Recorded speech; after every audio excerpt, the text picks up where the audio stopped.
Hi, I'm Simon Finch and I'm Fin on Twitter, and my responsibility is e-safety, and I was asked to come down to the social media village, which is on the ACER stand, E100 here at BET 2013, and I was asked to talk about the pros and cons of teachers using social media, and I gave it some thought and decided that we would give it a title of Willies and Enemies, which was the ins and outs of social media.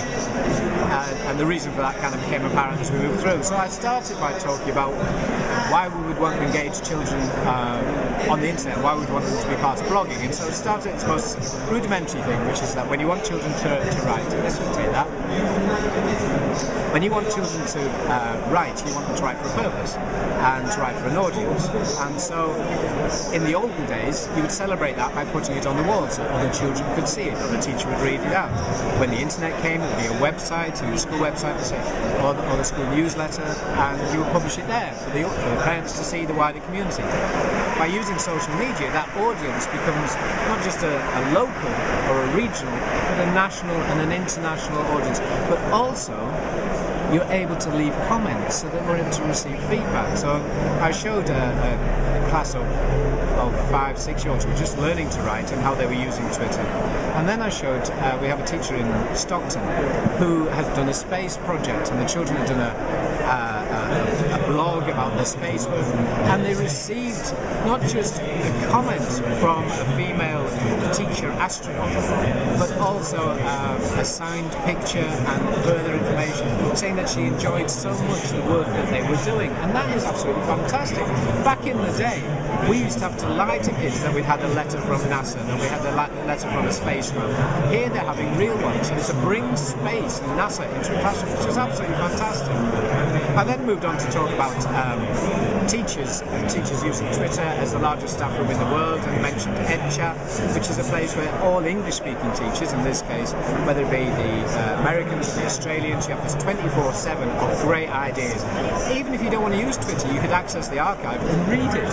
You could print it and read it. And then the next thing that I talked about was teachers blogging. Quite often, for many of us, you feel a lone voice in your classroom, not necessarily appreciated within your school. By blogging and reflecting on the work that you've been doing in your classroom, you can receive feedback from like-minded teachers, and I gave an example of a head teacher from an entirely different area feeding back on a classroom teacher. Now that's got to make our teachers' day and help them to know that they're not alone.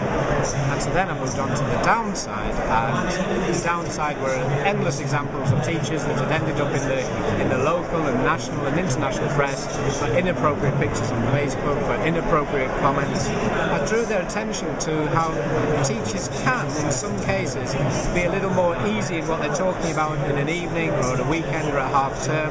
And I have a great example of a long discussion between teachers about how rubbish parents are at listening to their children read. And they've done this at half term because they weren't teachers anymore. They were teachers on their holidays. And so having done that, we then moved through to, well, actually, what are the messages that we take from this? The messages are that social media are a fantastic opportunity, and we need to embrace that opportunity. We need the rest of the world to understand that it is a valid activity for a teacher to be using Twitter and to be blogging. It's not a waste of time. But within that, we need to post like our enemies are watching. Who's managing your identity? If you're not managing your online identity, then collectively other people are by what they post about it. And then if I have one final message, it is nothing is private. And that's what I spoke about for about 20 minutes. And it's actually what I do most days when I'm back in the office. Fantastic. Thank you very much.